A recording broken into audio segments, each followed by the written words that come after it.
Artistootaa fi tiktokeroota yakka gowwoomsaa olaanaa maqaa dhaabbata Fiishteechii Investimentii jedhamuun shakkaman irratti yeroo qorannoo dabalataa guyyaa 8 hayyamamee jiraachuun gabaafame. Israa'el Libaanos irratti haleellaa bantee namoota 254 ajjeesuudhaan 1165 ammoo madeessuun Iraan ammoo darbaa boba'aa hulaa Hormuz deebistee cufuu beeksifte.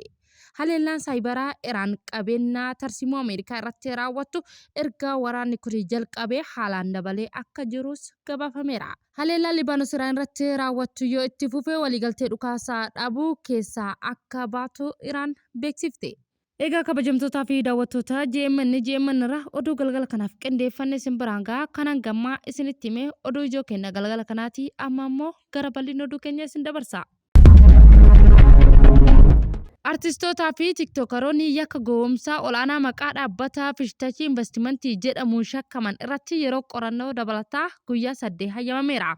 Namoonni kunneen har'a eebla 1/2018 akka lakkoofsa Itoophiyaatti mana murtii sadarkaa tokkoffaa federaalaa kutaa Araadaatti dhiyaatuun poolisiin guyyaa 12 darban keessatti ragaa namoota 150 irraa fudhachuu isaa fi dhaabbilee garaagaraa irratti ragaa walitti qabaa jiraachuu ibsuudhaan qorannoo hafe ammoo xumuruuf guyyaa dabalataa 14 akka isaaf kennamu gaafachuun manni murtii immoo guyyaa 8 hayyamuu beekse. Akkasumas immoo poolisiin gahee hirmaannaa fi walitti dhufeenya fayyadamummaa shakkamtoota yakka keessatti qabanii ibsuun manni murtii dhiyeesseera. Gama biraatiin ammoo abbootiin seeraa shakkamtoota maamiltoota isaanii itti gaafatamummaa maatii akka qabanii fi rakkoo fayyaa akka qaban eeruudhaan mirgi wabii isaanii akka kabajamuuf gaafachuu isaa manni murtii falmii gara lamaaniitti erga dhageeffatee boodammoo poolisiin qorannoo isaa akka xumuruuf guyyaa dabalataa 8 akka argatu murteesse. Bu'uuruma kanaan poolisiin qorannoo himata ijaaruu dandeessuu fi xumuruu guyyaa eblaa 9/2018 akka lakkoofsa Itoophiyaatti beellamitti aanu irratti akka dhiyeessu ajaja kenneera. Dabalataan immoo shakkamtoonni rakkoo fayyaa qaban jedhamanii tajaajila yaalaa barbaachisu akka argatan immoo haalli akka mijatu manni murtii ajajee jira. Israa'el Libaanos irratti haleellaa bantee namoonni 254 ajjeesuudhaan 1165 ammoo madeessuu beeksifte. Iraan ammoo darbaa boba'aa hulaa Hormuz deebistee cufuu isii beeksisteetti jirti. Iraan erga Israa'el haleellaa waraanaa Libaanos irratti raawwattee cimsitee boodammoo sochii dooniiwwan boba'aa hulaa Hormuz irraa yabalan cufuuf ishee miidiyaalee biyyattii gabaasaa jiruun ibsameera. Kunis immoo waliigaltee dhukaasaa dhaabuu torban lama dhiheenya kana labsame irratti dhiibbaa guddaa uumaa akka jirus gabaafameera. Dhaabbanni oduu Faransaay akka gabaasetti taareen sochii yabalaa doonii boba'aa murteessaa ta'e kana kan dhaabde Israa'el erga waraanni kun jalqabame as immoo haleellaa ishee iska guddaa Libaanos irratti raawwachuu isaa hordofeeti. Garaagarummaan kun kan itti caale erga waliigalteen dhukaasaa dhaabuu Iraan duukaa waliigalame booda ta'us himame. Ministeerri alaa Iraan Abbaas Aragaachoo kanaan dura akka jedhanitti yeroo torbee lamaanitti qindoominni humni waraanaa Iraanii waliin taasifamu hulaan Hormuz irraan darbuun ni danda'ama jedhanii turan kun immoo qaama dhukaasaa dhaabuu keessatti kan hammatamu ta'us himameera. Haa ta'u malee haalawwan dhukaasaa dhaabuu kan irratti ilaalchi wal faallessuu battaluma mudateera.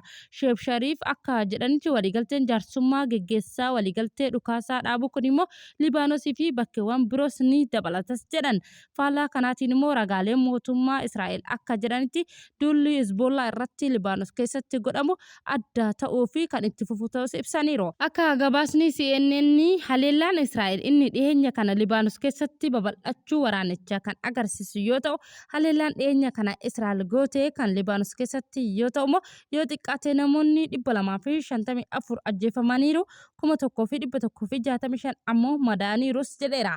Haleellaa hammaatee kun immoo Iraan sochii dooniiwwanii boba'aa karaa hulaa Hormuz kan banaa jiru akka deebistee cuftus taasisee jiras jechuun himan. Akka maddi oduu Faransaay jedhutti immoo erga waliigalteen dhukaasaa dhaabuu hojiirra oole as ammoo dooniiwwan boba'aa 2 qofatu karaa hulaa Hormuz akka darbu ta'eera. Kunis immoo tarkaanfii guutummaatti dhaabuu kanaan dura dhiyeessinee sochii bishaanii irratti suni daangeffamee fi to'annoo cimaa jala akka tures ni agarsiisas jedhani. Haleellaan saayibaraa Iraan qabeenya tarsiimoo Ameerikaa irratti raawwattu erga waraanni kun jalqabee haalaan akka dabale gabaafame. Dhaabbileen nageenyaa fi saayibaraa Ameerikaa haleellaan saayibaraa gareewwan mootummaa Iraan waliin hidhata qaban qabeenya tarsiimoo Ameerikaa ijoo irratti raawwatamu sadarkaa kanaan dura hin argamne akka guddate ibsuu isaa beeksisee jira. Keessattuu erga Ameerikaa fi Israa'el guraandhala 28 bara 2026 Iraan waliin waraana keessa galanii as haleellaan kun baay'achuu isaa biiroon qonnaa federaalaa Ameerikaa ejensii nageenya saayibaraa mul'isee jira. Akka dhaabbileen nageenyaa kun jedhanitti Iraan tattaaffii isiin dhiyeessiteen bishaan maddisiisuu humna ibsaa fi tajaajila mootummaa irratti xiyyeeffachuu ibsan. Gareen kun immoo dandeettii sirna to'annoo industirii haggochuudhaan daataa jallisuun jeequmsa uumuu akka qabanis himaniiru. Keessumaafuu teknooloojiiwwan bishaan qulqulleessuu fi raabsaa humna ibsaa keessatti fayyadamuu irratti xiyyeeffachuudhaan nageenya hawaasaa irratti balaa uumuu akka yaalanis ibsameera. Waraanni saayibarii kun immoo waldhabdee waraanaa kallattii jiddu galeessaa keessatti uumame walqabatee cimee kan dhufe yoo ta'u immoo xiinxaltoonni akka jedhanitti Iraan lola qaama isheetiin alatti tarkaanfii diigaa damee dijitaalaa irratti fudhachuus yaalaa akka jirtus himan. Qondaaltonni Ameerikaa dhaabbilee dhuunfaa fi dhaabbilee mootummaa sirna ittisa saayibaraa isaanii cimsuuf immoo sochii shakkisiisoo kamiifuu dafanii akka gabaasa dhiyeessan ibseera. Akka ogeeyyiin nageenyaa saayibaraa Ameerikaa jedhanitti tarkaanfiin Iraan kun hirmaannaa Ameerikaa waraana kana keessatti qabduu fi laaffisuu fi biyya keessatti tasgabbii dhabuu uumuu akka kaayeffates himaniiru. Ibsa haaraa waraanni kun lafa qofa osoo hin taane damee dijitaalaa keessatti haala baay'ee bal'aa qabuu fi itti fufiinsaan akka jirus ni mirkaneessas jedhaniiti jiru. Haleellaa Libaanos irratti raawwatamu yoo itti fufe waliigaltee dhukaasaa dhaabuu keessaa baha jechuun Iraan ibsite. Israa'el haleellaa Libaanos irratti raawwatu yoo itti fufte waliigalteen dhukaasaa dhaabuu keessaa akka of baastu Iraan ibsiteeti jirti.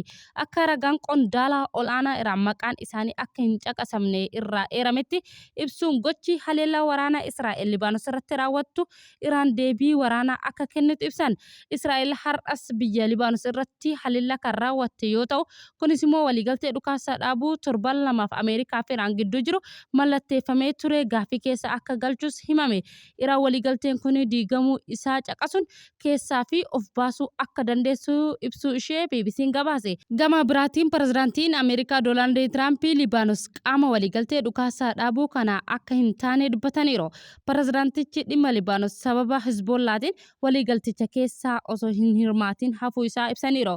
Oduu biraatiin akka maddeen oduu Faransaay gabaasan dooniiwwan boba'aa feetanii hulaa Hormuz akka hin dabarre dhorkamanii akka jirus gabaafame. Dhorkaan kunis immoo weerara Israa'el Libaanos irratti raawwateen walqabatee akka ta'es tilmaamamaa akka jirus gabaafameeti jira. Ameerikaan Israa'elii fi dhukaasa dhaabuu keessaa tokko filachuu qabdi jedhan Abbaas Ragaachoon. Ameerikaan dhukaasa dhaabuu fi Israa'el keessaa tokko filachuu qabdi jechuudhaan ministeerri dhimma alaa Iraan beeksan. Ministeerri dhimma alaa kun kana kan jedhaniin akkaawuntii Tiwiitaraa isaanii irratti ergaa Israa'el haleellaa bal'aa Libaanos irratti raawwattee booda ta'us gabaafameera. Waliigaltee irraa kan ga'ee eegaa ta'ani waliigaltee irraa ga'uu isaanii erga ibsanii booda USA'n gama Israa'eliin loluu yookaan immoo dhukaasa dhaabuu filachuu qabdii lamaan isaanii yeroo tokkotti hojjechuu hin dandeessu jechuun Ragaachoon akeekkachiisaniiru. Waraanni Israa'el haleellaa qindoominaa Beirut kibba Libaanosii fi bakkeewwan 100 ol ta'anitti irratti akka raawwatee beeksaniiru. Haleellaa kun daqiiqaa 10 keessatti iddoowwan 100 rukutuu isaa erga waraanni kun jalqabe as guddaa ta'us himaniiti jiru. Israa'el haleellaa ishee yoo itti fufte waliigaltee dhukaasaa dhaabuun diigama ammas jajjaboo ta'us mala. Iraan ammoo guutumatti banuuf Star of Hormuz gaafii keessa galchaa akka jirtu ibsan. Ameerikaa fi Iraan Paakistaan hordofuudhaan waliigaltee dhukaasaa dhaabuu irra ga'uu isaanis ni yaadatama. Egaa kabajamtootaa fi daawwattoota GMN irraa oduun galgala kanaaf qindeeffanne kana fakkaata. Hangamaa waan waliin taataniin hordoftaniif galata guddaa qabdan isin jecha GMN subscribe, like, share gochuudhaan immoo yaada qabdan koomentirra nuukaa galgala gaarii qabaadha.